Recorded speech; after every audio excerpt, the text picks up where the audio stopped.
Why Give a Buck is proudly brought to you by Just Peoples, an international non-profit that directly connects givers and doers to address global poverty.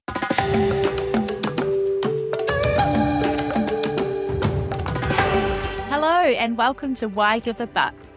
I'm Johanna de Burka. And I'm Christy West. Each month on Why Give a Buck, we highlight innovative individuals tackling poverty in their local communities across Africa and Asia and explore why we should give a buck. Grace Ongong'a grew up in a relatively typical family home in rural Kenya with one father, 6 mothers and 24 brothers and sisters. But what wasn't so typical about Grace's upbringing was that her parents didn't follow the traditional expectations for girls in her community, which was to leave school as soon as they found a husband and start a family. Instead, Grace's parents believed that girls had the same rights as boys to a complete education and to choose their own path in life. Grace became a professional teacher and worked abroad for 8 enlightening years before returning to her home village with a fresh perspective and a mission. Grace established Asembo Skills for Hope, an organisation which provides women in her community with opportunities for professional development and to help them understand their rights as individuals and as women. Her program enables women to overcome prevalent challenges such as domestic violence, and through business skills, training and mental health support, they learn to build self-determined, fulfilling lives. Thanks so much for joining us today, Grace. We're so inspired by you and really excited to dive deeper into your background and what motivates you to do the transformative work that you do. Welcome. Thank you very much, Christy and Joe, for having me here today. Thank you so much for joining us, Grace. We're really excited to have you on Why Give a Buck. We have a lot of supporters who love the idea of supporting women to become confident and financially empowered. So I'm sure there'll be lots of interest in listening to your story. Thank you. So Grace, you're from a rural community in Kenya. Tell us about where you grew up. I grew up in Asembo. It's a small fishing town on the shores of Lake Victoria. Lake Victoria is one of the biggest lakes and it borders Kenya, Uganda, and Tanzania. Home is very close to the lake. I can literally stand and see the lake shore. That's beautiful for most people when they say, oh, you live with this every day. But for us, it's not about the beauty. It's about the day-to-day struggles of your fathers going to the lake every single night.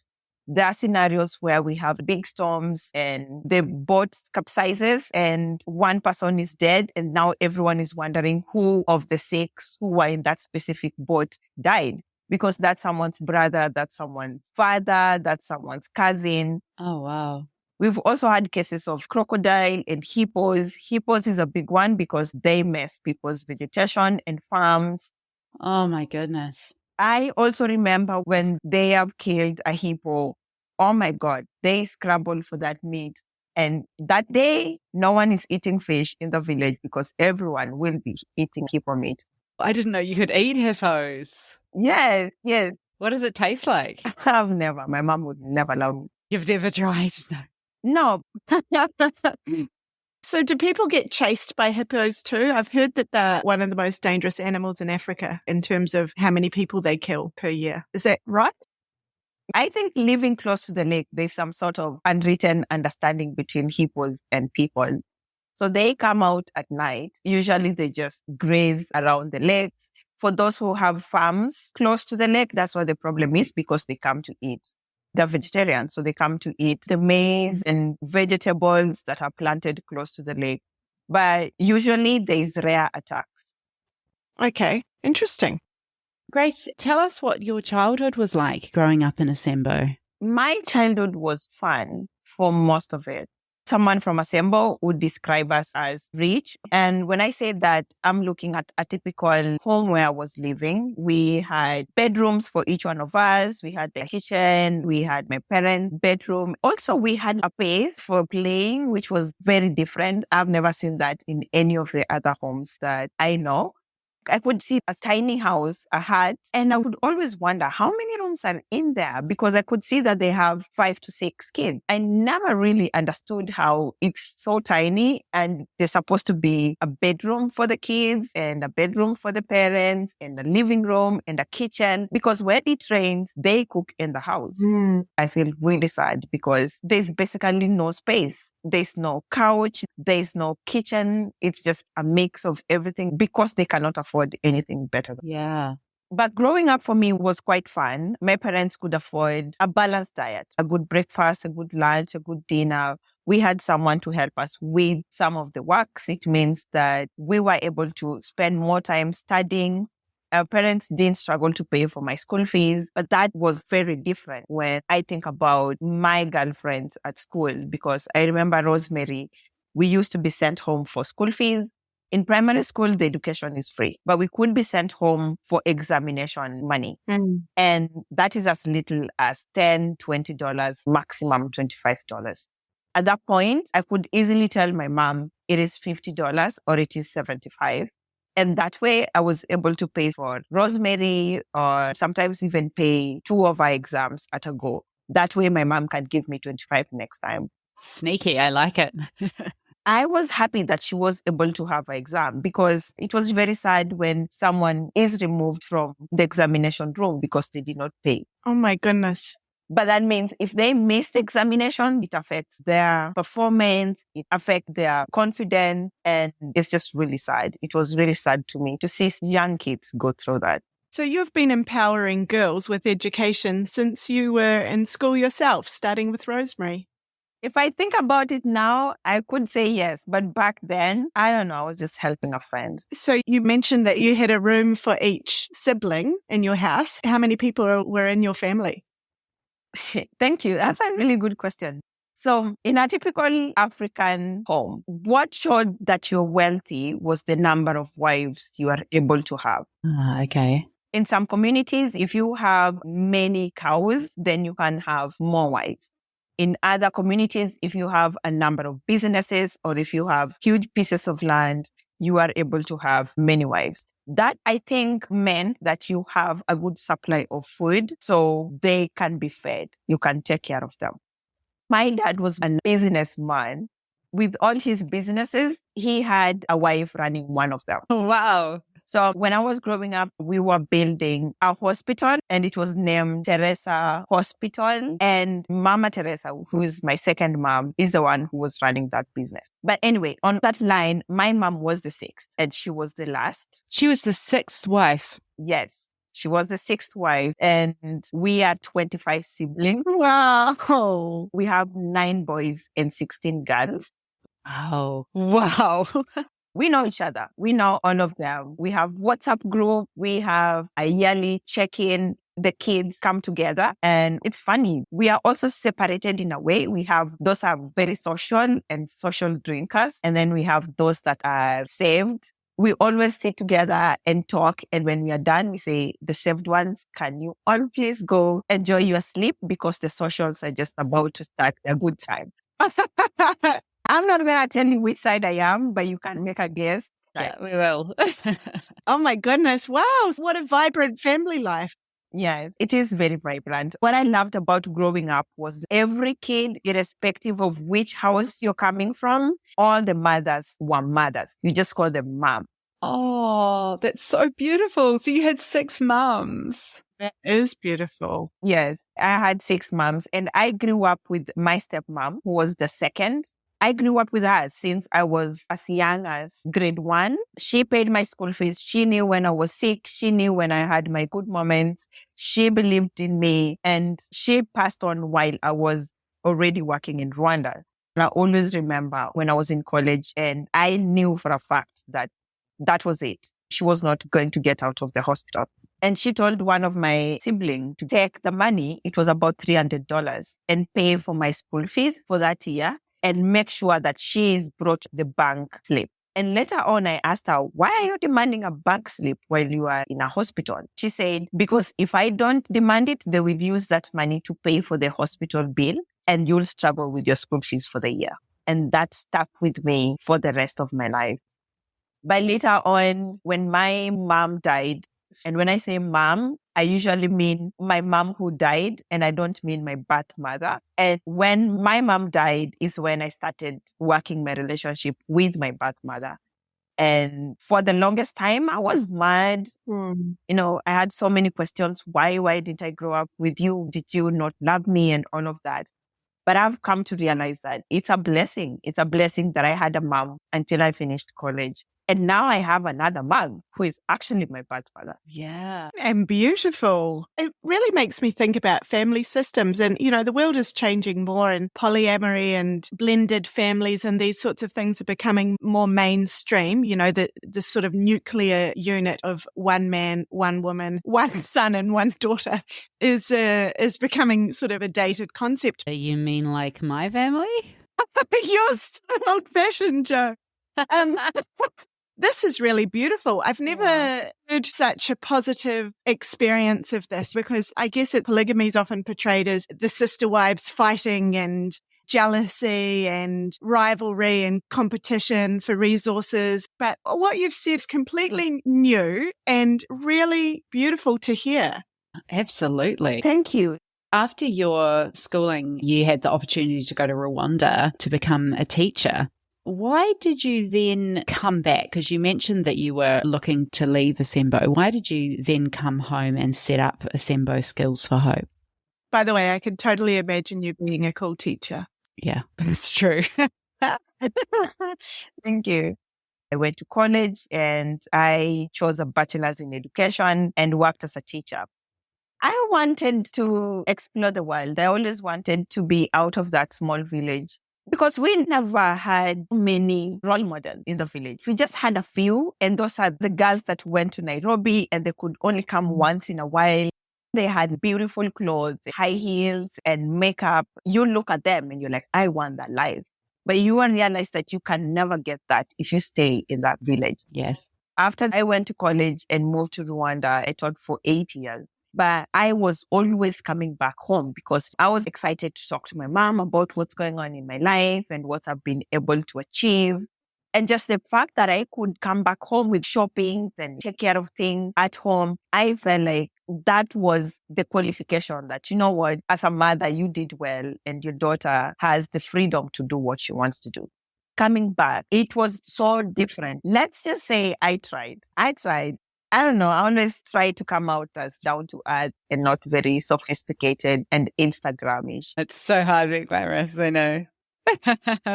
You just have to humble yourself. It was very different for so many of my classmates. They were still in the same homes, wearing the same clothes, going through the same problems, still eating the same fish every day. Some of them were already married to the same men who also did not complete the education. They were either fishermen or border riders. Border is like motorcycle. So the income is very limiting. Many of them got married very young. They had little control over their own lives. They were controlled mostly by their fathers and their husbands. So I always wondered, what is the difference between myself and them? Some could say maybe Grace worked so hard, maybe she had a good education, and some might not even realize what the difference is. But the truth is, my parents were able to give me that support and pay for my education. Yeah. While for most of these girls, it wasn't the same. And so without that education, their future was already limited. It was already a destined one path. You are going to be a mother and you're going to be a wife. So coming back, I always knew that I have to create another path for them because they're willing to do what it takes to be better parents, to be a better woman. I knew they just need an opportunity. I was sure that a woman who gets to have a voice to be who she wants to be and an opportunity and that agency, I knew that is exactly what is missing. Wow, thank you for painting that picture for us, Grace. It really does seem like the lives of women and girls are written for them before they even get the chance to set out. So it's wonderful that when you came back from Rwanda with fresh eyes, you were able to clearly see the issues. And I love that you decided to do something about them and set up your own organisation, Asembo Skills for Hope. Thank you. So how are you now addressing these very complex issues that you just described that are so deeply ingrained within the local culture?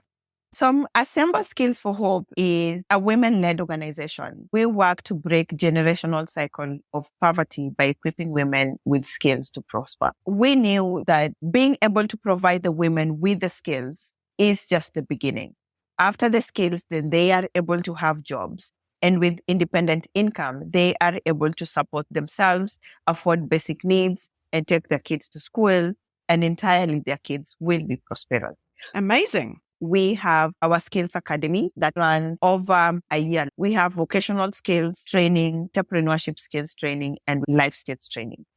Under vocational skills, we currently have basket weaving, tailoring, and fashion and design.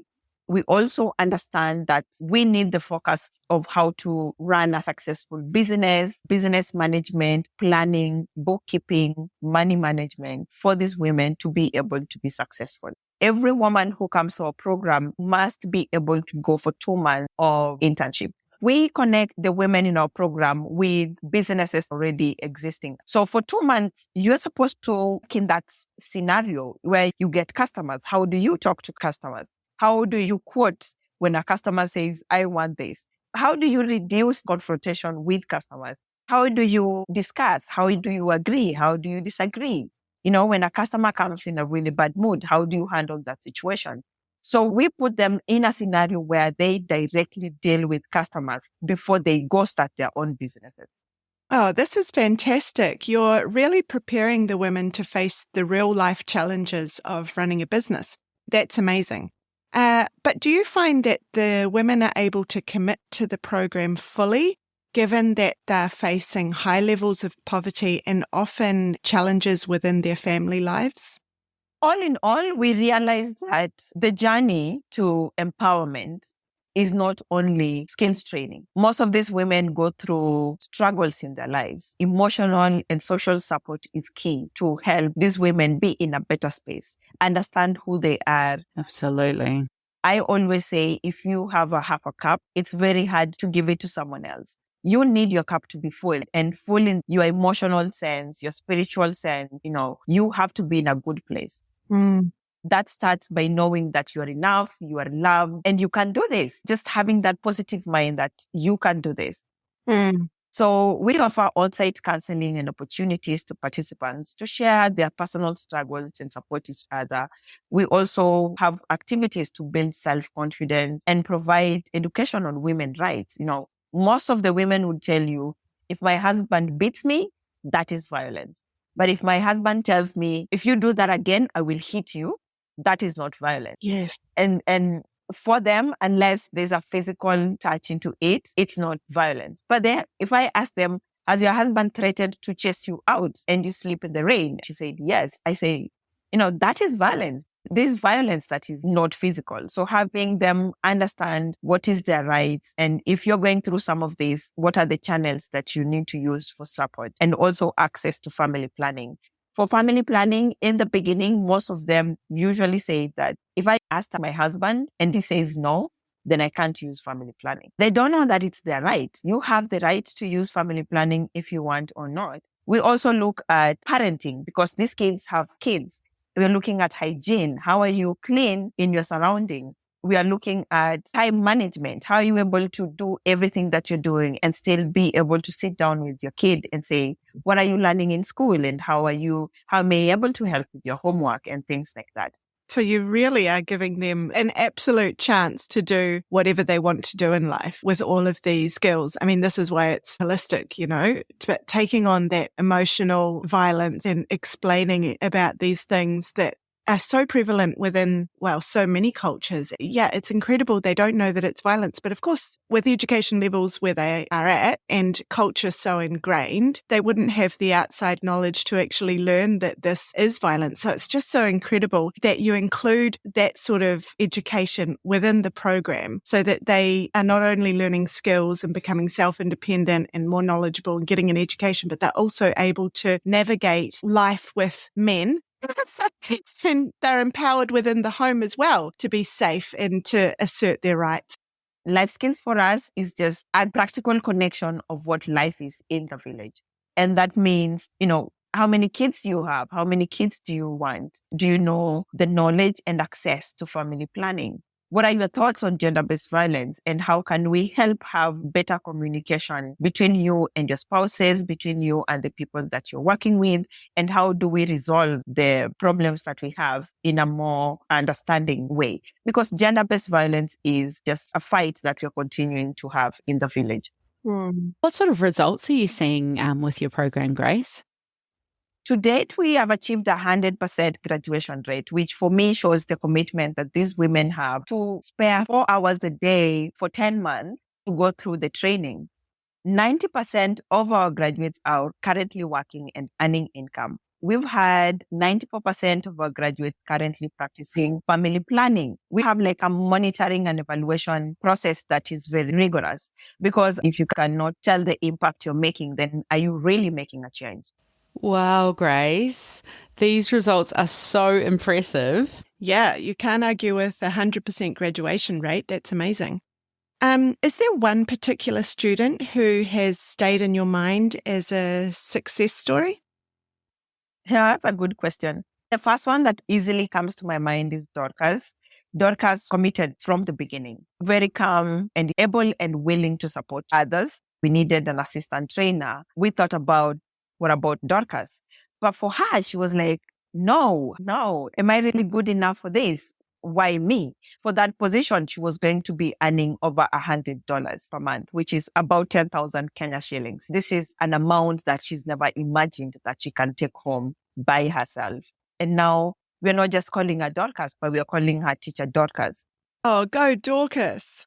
So Dorcas is a reminder to the trainees that join the program. Dorcas has been, the encouragement. They always say, she was here, she did it, she made it. And they've all seen her life in the village, how she was struggling. And now they can see that she's a very different person who has that voice. She has that voice.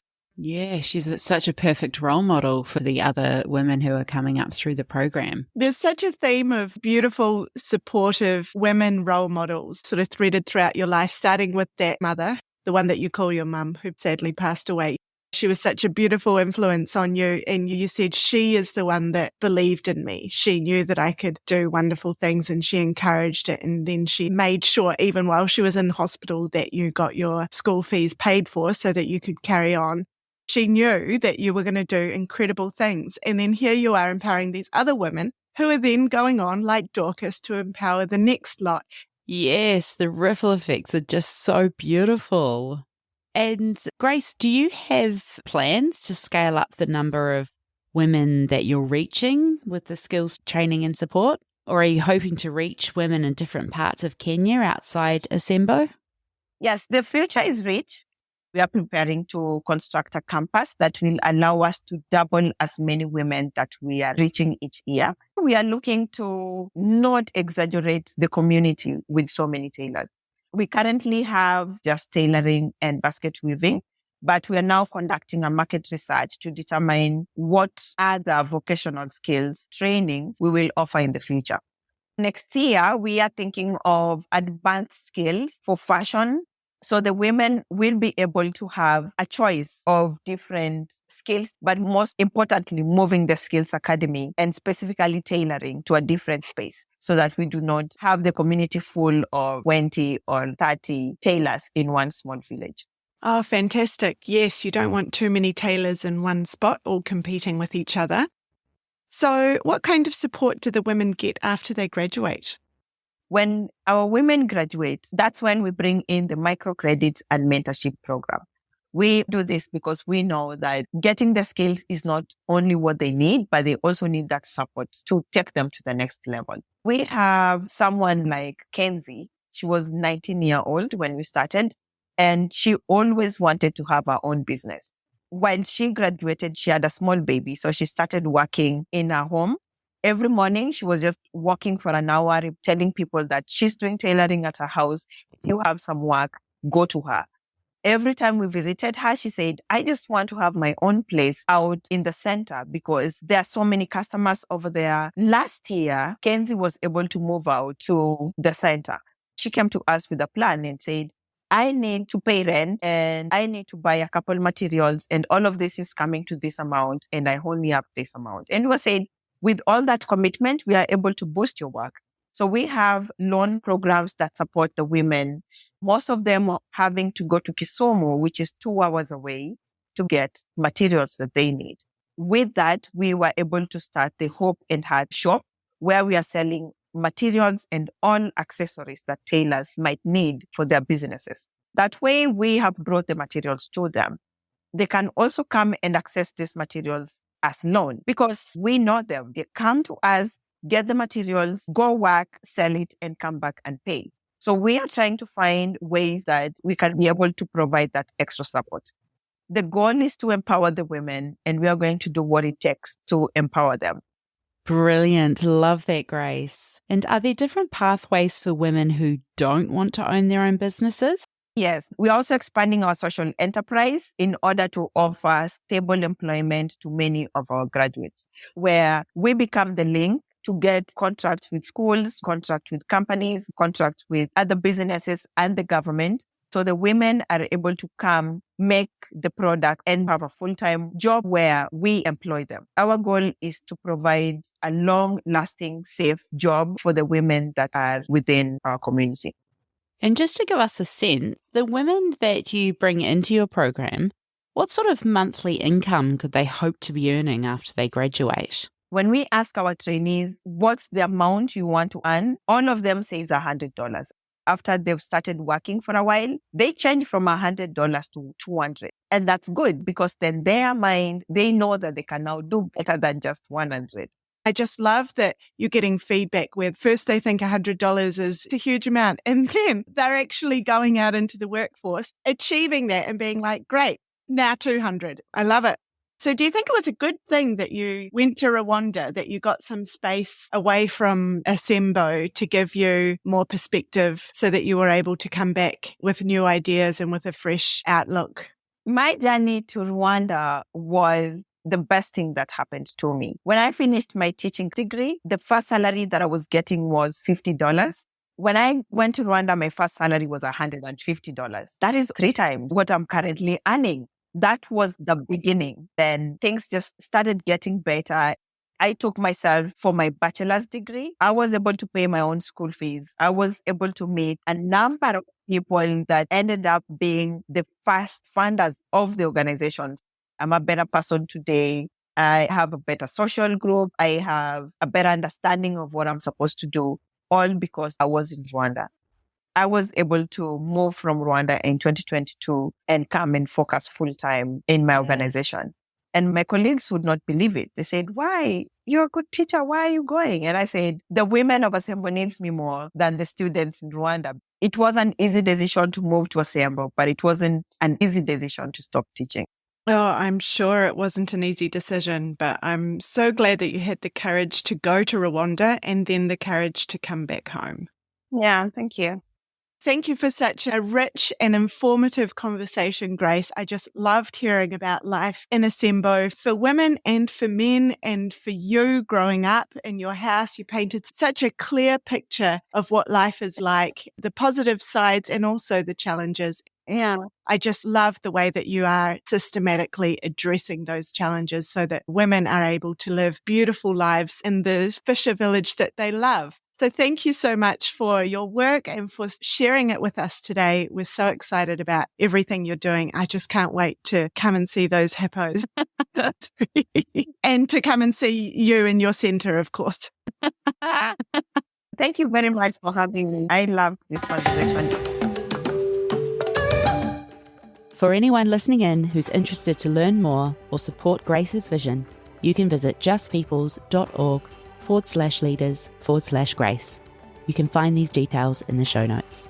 To give you an idea of how much your support could help Grace to train and empower more women in her beautiful community, around $6,400 would provide business mentorship and microloans to newly trained women entrepreneurs, and around $44,000 will run Grace's entire skills training academy for a year.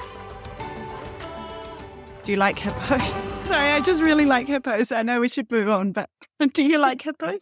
Yeah, I find hippos, they are fascinating.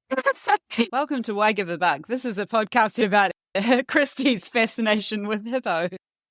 Why Give a Buck is proudly brought to you by Just Peoples, an international non-profit that connects givers directly with local leaders at the forefront of tackling poverty in their local communities across Africa and Asia. You can learn more and directly support the work of Grace and other inspiring leaders by visiting justpeoples.org.